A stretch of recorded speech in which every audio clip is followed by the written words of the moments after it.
This video is for educational purpose. Everything you will listen in this video is taken from internet or any book or any documentary which is available for public. दुनिया में बड़ी से बड़ी दुर्घटनाएं हुई हैं। कुछ में से चमत्कारी रूप से बचने वालों की कहानियां भी बहुत हैं। कहते हैं इंसान अगर कुछ करने की ठान ले तो बड़े से बड़े पहाड़ भी घुटने टेक देते हैं। आज की हमारी कहानी इंसानी जज्बे, हिम्मत और जुनून की ऐसी कहानी है जिसमें कोई चमत्कार नहीं हुआ। इतिहास में हुई एक दुर्घटना के बाद जहां सभी को मरा हुआ मान लिया गया था, यहां तक कि खुद बचने वालों को भी अपने जिंदा रहने की कोई उम्मीद नहीं थी। पर इन्हीं में से 2 लोगों के जिंदा रहने के जुनून ने मौत को मात दे दी। अपनी हिम्मत से उन्होंने अपने साथ साथ और बाकी लोगों की भी जान बचाई।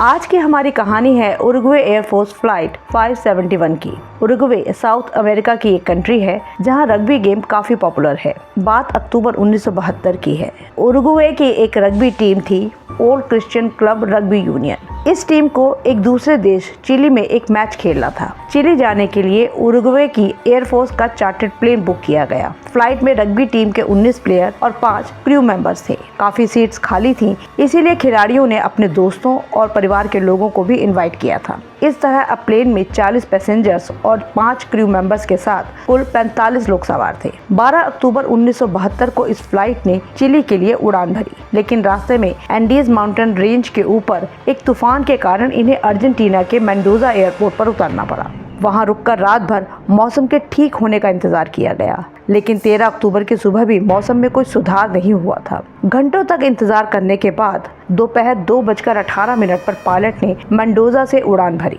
फ्लाइट के मेन पायलट एयरफोर्स के काफी अनुभवी पायलट थे। खास तौर पर एंडीज माउंटेन रेंज को उन्होंने 29 बार सक्सेसफुली पार किया था। उनके साथ एक को पायलट भी थे और इस वक्त वो ही मेन पायलट के इंस्ट्रक्शन से इस फ्लाइट को उड़ा रहे थे। इस फ्लाइट को एंडीज को पार करके चिली में एंटर करने के बाद नॉर्थ में सैन डिएगो के एयरपोर्ट पर उतरना था। एंडीज माउंटेन रेंज एक दुर्गम बर्फीला इलाका है, जैसे कि इंडिया की हिमालयन रेंज है। जैसे ही प्लेन एंडीज के ऊपर पहुंचा, वहां खराब मौसम में बादलों ने नीचे पहाड़ों को ढक लिया। बादल होने के कारण को पायलट नीचे के इलाके में अपनी पोजीशन को समझ नहीं पाया। को पायलट का एंडीज पर उड़ने का ये पहला अनुभव था। मौसम अभी भी ठीक नहीं हुआ था। पायलट ने टाइमिंग और किलोमीटर के हिसाब से अंदाजा लगाया कि वो सैन डिएगो एयरपोर्ट पहुंचने वाले हैं। तब उसने सैन डिएगो एटीएस से संपर्क करके कहा कि वो कुछ मिनटों में ही एयरपोर्ट पहुंचने वाले हैं, उन्हें लैंडिंग के लिए रनवे नंबर बता दिया जाए। लेकिन दूसरी तरफ एटीसी को ये प्लेन कहीं भी रडार पर नजर नहीं आ रहा था। वो परेशान थे कि ये प्लेन कहाँ है और ये लैंडिंग की परमिशन क्यों मांग रहा है। लेकिन इसी बीच मौसम और बिगड़ गया, जिसकी वजह से पायलट जल्दी लैंड करना चाहता था। अपने अंदाजे से उन्हें जैसे ही लगा कि वो एयरपोर्ट के ऊपर है, उन्होंने प्लेन को नीचे लाना शुरू किया, जबकि सच्चाई ये थी कि प्लेन अभी भी एंडीज पर्वत के ऊपर ही था। खराब मौसम और बादल होने की वजह से प्लेन रास्ता भटक गया था और अभी भी पहाड़ों के ऊपर ही उड़ रहा था। को पायलट ने बिल्कुल गलत अंदाजा लगाया। तेजी से नीचे लाने की कोशिश में प्लेन एक पहाड़ की चोटी से टकराता है। को पायलट को जैसे ही अपनी गलती का एहसास हुआ, उसने फिर से प्लेन को ऊपर उठाने की कोशिश की। इस कोशिश में प्लेन कई बार जमीन से टकराया। एक टक्कर में प्लेन का राइट विंग ही टूट गया। ये झटका इतनी तेज था कि उसने प्लेन को तेजी से दूर फेंक दिया, जिससे प्लेन का पिछला हिस्सा टूटकर अलग हो गया। उस टूटे हुए टुकड़े के साथ ही 3 पैसेंजर्स और 2 क्रू मेंबर भी प्लेन से बाहर गिर गए। इसके बाद अगली टक्कर में लेफ्ट विंग भी टूटा। अब प्लेन तेजी से ढलान पर घिसटता हुआ जा रहा था।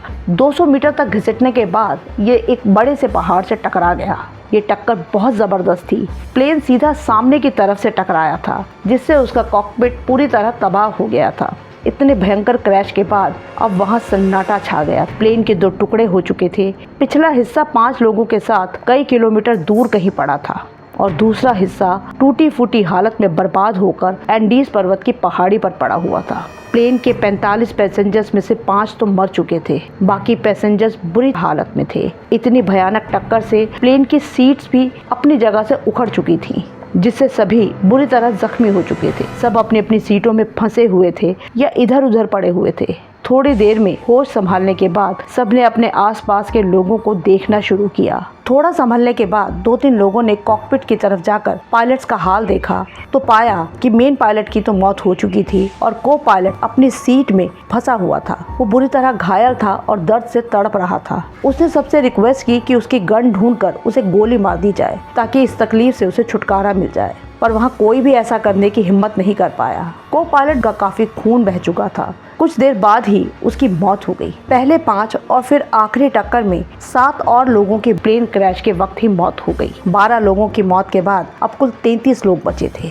अब ये लोग बर्बाद हो चुके प्लेन के टुकड़े और अपनों की लाशों के साथ एंडीज पर्वत के एक बर्फीले पहाड़ की गुमनाम जगह पर थे। चारों तरफ बर्फ ही बर्फ थी। सामने ऊंचे खड़े पहाड़ थे, जबरदस्त ठंड थी और बर्फीली हवाएं चल रही थी। जिंदा बचे लोगों ने एक दूसरे को संभालना शुरू किया। सभी घायल थे। इसी हालत में पड़े हुए वो दिन बीत जाता है। सुबह होने पर पता चला कि 5 और घायल लोगों ने भी दम तोड़ दिया है और अब ये सिर्फ 28 लोग ही बचे थे। इनमें 2 मेडिकल स्टूडेंट भी थे जिन्होंने प्लेन से मेडिकल किट ढूंढकर घायलों की मदद करना शुरू किया। ज्यादातर लोगों के पैरों में फ्रैक्चर था, पसलियां टूटी हुई थी और किसी के तो सर में भी फ्रैक्चर था। उधर प्लेन से संपर्क टूटने के बाद सैंटियागो एटीसी को अंदाजा हो गया था कि कुछ गड़बड़ हुई है। फौरन इमरजेंसी अलर्ट जारी किया गया। 13 अक्टूबर को ही चिली में सर्च ऑपरेशन के लिए 4 प्लेन भेजे गए। लास्ट लोकेशन के हिसाब से प्लेन उस इलाके में चक्कर लगाते हैं पर उन्हें कुछ नहीं मिला। कुछ घंटों बाद ही अंधेरा हो जाता है और ये प्लेन वापस लौट आते हैं। अगले दिन 14 अक्टूबर को 11 प्लेन्स को सर्च में लगाया जाता है जो उरुग्वे, अर्जेंटीना और चिली की अलग अलग एजेंसीज के प्लेन थे।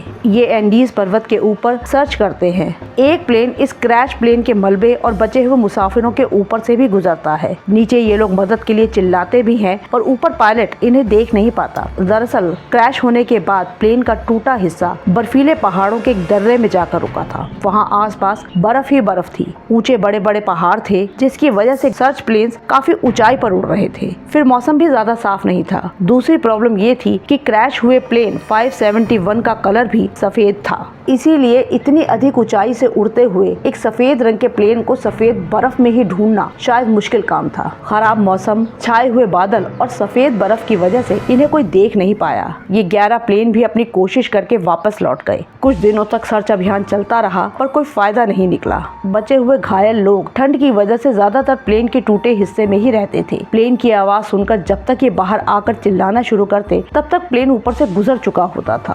3 बार ऐसा हुआ जब सर्च प्लेन इनके ऊपर से गुजरा पर किसी ने इन्हें नहीं देखा। धीरे धीरे इनकी उम्मीद टूटती जा रही थी। उधर 8 दिनों की सर्च के बाद अथॉरिटी ने फैसला किया कि शायद उरुग्वे की फ्लाइट 571 में कोई भी जीवित नहीं बचा है। उन्हें अब ढूंढना मुश्किल है। कोई बचा भी होगा तो अब तक ठंड ने उसे मार दिया होगा। इसीलिए ये अभियान अब बंद कर दिया जाए। इस तरह दुर्घटना के 8 दिन बाद सर्च ऑपरेशन को बंद कर दिया गया। इधर जब ये सर्च ऑपरेशन चल रहा था उसी दौरान उन पैसेंजर्स ने प्लेन के ट्रांसमीटर रेडियो को बड़ी मुश्किल से थोड़ा ठीक किया जिससे ये अपने मैसेज तो नहीं भेज पाए पर दूसरी तरफ के मैसेजेस ये सुन रहे थे। इसी रेडियो से इन्हें भी ये खबर मिली कि उन सबको मरा हुआ मानकर सर्च ऑपरेशन को बंद कर दिया गया है। अब सभी निराश हो चुके थे। उनकी उम्मीद टूट चुकी थी। अब सबको पता था कि उन्हें यही रहना है और इस मुश्किल सिचुएशन में खुद को जिंदा रखना है।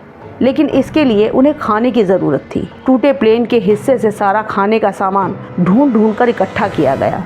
अब क्योंकि ये बहुत ही छोटी यात्रा पर निकले थे इसलिए प्लेन में ज्यादा खाने का सामान नहीं था। इकट्ठा किए हुए सामान में 8 चॉकलेट के डिब्बे, एक मसल्स का टिन, जैम की 3 बॉटल्स, आलमंड्स का एक बड़ा सा बॉक्स, कैंडीज, खजूर, ड्राई प्लम थे और कई बॉटल वाइन्स थी। पानी की भी कुछ बॉटल्स थी पर इन 8 दिनों में पानी और कुछ खाने का सामान खत्म हो चुका था। बचे हुए सामान को सभी 28 लोगों में बराबर बराबर बांट दिया गया और इसी के भरोसे उन्हें अब आगे के दिन काटने थे और खुद को जिंदा रखना था। बाहरी मदद की कोई उम्मीद नहीं थी पर ऐसा कब तक चलता। उसी जगह पर रहते हुए दिन बीत रहे थे। खाना खत्म हो रहा था और हिम्मत जवाब दे रही थी पर फिर भी कुछ लोग अपनी हिम्मत बनाए हुए थे और बाकी लोगों की मदद कर रहे थे। सभी लाशों को प्लेन से बाहर निकालकर एक जगह पर लाइन से रख दिया गया। इतनी ठंड में उन डेड बॉडीज पर भी कोई असर नहीं हुआ था। खाना खत्म होने पर कुछ लोगों ने सीट के अंदर की कॉटन और फिर सीट का लेदर खाने की भी कोशिश की पर इससे उनकी तबीयत और बिगड़ गई। पर अब क्या किया जाए। डर था कि कोई मदद मिलने से पहले कहीं भूख से ही उनकी मौत ना हो जाए। ये सब चल रहा था इसी दौरान 29 अक्टूबर को एक बर्फीला तूफान आता है। इन लोगों ने अपनी सेफ्टी के लिए जो भी अरेंजमेंट्स कर रखे थे वो सब इस तूफान की भेंट चढ़ जाते हैं। रात के समय एवलांच आता है जिससे प्लेन का आधे से ज़्यादा हिस्सा बर्फ में दब गया। 2 दिनों तक इस तूफान का कहर इन लोगों पर टूटता रहा, जिसके चलते 9 और लोग अपनी जान से हाथ धो बैठे, जिसमें कुछ रग्बी प्लेयर्स और फैमिली मेंबर्स थे। अब सिर्फ 19 लोग जिंदा बचे थे और इनका बनाया हुआ आशियाना तहस नहस हो चुका था। चारों तरफ बर्फ ही बर्फ थी और तापमान कई डिग्री माइनस में था। 29 अक्टूबर के बाद 45 में से 26 लोग मर चुके थे और 19 अभी जिंदा रहने की कोशिश में थे। खाना खत्म हो चुका था और बिना कुछ खाए सभी बेहद कमज़ोर हो चुके थे। सभी का वजन लगभग आधा हो चुका था और बचने की कोई भी उम्मीद नजर नहीं आ रही थी। भूख और निराशा इनके दिलो दिमाग पर हावी हो रही थी। वहाँ चारों तरफ बर्फ के अलावा कुछ भी नहीं था, न कोई पेड़ पौधा वनस्पति और न ही इतने समय में कोई जानवर ही नजर आया जिसे मारकर खाया जा सके। तब इन लोगों ने आपसी रजामंदी से काफी सोच विचार के बाद एक मुश्किल फैसला किया। इनमें से किसी ने सलाह दी कि हमारे पास खाने को कुछ भी नहीं है, यूं ही भूखे मरने से बेहतर है कि क्यों ना हम बाहर पड़ी लाशों से मांस लेकर खाना शुरू कर दें। अगर हमें कोई जानवर मिलता तो भी हम उसे ऐसे ही तो खाते। ये सुनकर सभी चौंक उठे। सबने इस पर कड़ा ऐतराज जताया। इंसान होते हुए किसी दूसरे इंसान को खाना ये बेहद ही घिनौना है, और फिर मरने वाले तो उनके अपने परिवार वाले, दोस्त या जानकार थे। इसीलिए सभी ने इससे इनकार कर दिया। वहाँ अब अजीब सा माहौल हो गया था। ये लोग खाली पेट, कमज़ोर शरीर और गहरी निराशा से भरे हुए थे। कोई भी इस बात के लिए राजी नहीं था कि जिंदा रहने के लिए अपनों को ही खाया जाए, पर ज़्यादा समय तक वो इस बात पर कायम नहीं रह पाए। भूख के मारे कमज़ोरी में उनकी हालत इतनी ख़राब हो गई थी कि धीरे धीरे एक एक करके काफ़ी लोग इस बात के लिए राज़ी हो गए कि कोई और रास्ता नहीं है, ऐसे ही अपनी भूख मिटाई जाए। प्लेन के टूटे कांच के टुकड़ों से इन्होंने लाशों से मांस के टुकड़े काटकर खाना शुरू किया। ये आसान नहीं था, पर इस तरह से इनके कमज़ोर शरीर में थोड़ी जान आई। इन लोगों के बीच आपसी रजामंदी से ये भी तय हुआ था कि अब जो भी मरेगा बाकी लोग जिंदा रहने के लिए उसे बाद में खा सकते हैं। पर अभी भी कुछ लोग ऐसे थे जिन्होंने इंसानी मांस खाने से साफ इनकार कर दिया था। ये सिलसिला चालू हुआ। इन्होंने लाशों से ही मांस लेकर खाना शुरू किया, लेकिन आने वाले दिनों में एक एक करके 3 और लोगों की मौत हो गई। ये सब वही लोग थे जिन्होंने इंसानी मांस खाने से इनकार कर दिया था और भूख से इनकी मौत हो गई थी। 60 दिन बीत चुके थे। अब सिर्फ 16 लोग ही जिंदा बचे थे। इनमें से 2-4 लोग ऐसे थे जो दिमागी तौर पर बाकियों से बेहतर हालत में थे और ये बाकी लोगों को भी जिंदा रहने के लिए मोटिवेट कर रहे थे। वो किसी भी हालत में यहाँ से बाहर निकलना चाहते थे। सबको ये भी पता था कि लाशें खाकर वो ज़्यादा दिन तक जिंदा नहीं रह पाएंगे, क्योंकि एक दिन ये सब भी खत्म हो जाएगा। इनमें से 3 लोग थे, नैंडो पराडो, रोबर्टो कैनेसा और एंटोनिया विंजिटिन। इन्होंने तय किया कि यूं ही मौत का इंतजार करने से अच्छा है कि यहाँ से निकलने की कोशिश की जाए और मदद ढूंढी जाए। इनके सामने विशाल बर्फ के पहाड़ थे। इन्हें उम्मीद थी कि उस पहाड़ को पार करके जरूर कोई ना कोई इंसानी बस्ती इन्हें मिल जाएगी और शायद कोई मदद भी मिल जाए, पर यह आसान नहीं था। शुरुआती दिनों में भी कुछ लोगों ने पहाड़ों को पार करने की कोशिश की थी, पर कुछ मीटर चढ़ने के बाद ही सबकी हालत खराब हो गई थी और वो सब वापस लौट आए थे। बर्फीली हवाओं और ठंड की वजह से ये आगे नहीं बढ़ पाए। किसी को भी ट्रैकिंग का एक्सपीरियंस नहीं था और ना ही इनके पास ट्रैकिंग का सामान था। इन्होंने बाकी लोगों से सलाह मशवरा करके तैयारी शुरू की। इन्होंने कुछ सीटों का कवर हटाकर उन्हें आइस स्लेज में बदला ताकि कहीं ढलान पर आसानी से फिसला जा सके। प्लेन में मिले प्लास्टिक से खुद को कवर करने के लिए इन्होंने एक ड्रेस बनाई। सीट की कॉटन और कवर से अपने लिए शूज बनाए। इन्हें खुद को भी ठंड से बचाना था। अब इन्होंने मरे हुए लोगों के शरीर से कपड़े उतारे। एक एक शख्स ने 2-3 लोअर और जैकेट्स पहने। काफ़ी कॉटन और फोम को इन्होंने अपनी बॉडी में कपड़ों में भरा ताकि ये ठंड से बच सकें। उन्होंने अपने साथ खाने के लिए लाशों से मांस के टुकड़े भी काट कर रख लिए थे। इतनी तैयारी करने के बाद ये अपने मिशन इम्पॉसिबल के लिए तैयार थे। इनके सामने ऊंचा बर्फ का पहाड़ था। अब इन्होंने चलना शुरू किया। इन्हें उम्मीद थी कि 1-1.5 दिन में ये पहाड़ को पार कर लेंगे और उसके बाद शायद कुछ मदद इन्हें मिल पाए। सब कुछ नामुमकिन सा था। ये बर्फीले इलाके में खुले में थे जहाँ कभी भी तूफान आ सकता था। कहीं भी फिसलने से इनकी मौत हो सकती थी या बर्फ में दम घुटने से ये मर सकते थे, पर इनके इरादे पक्के थे।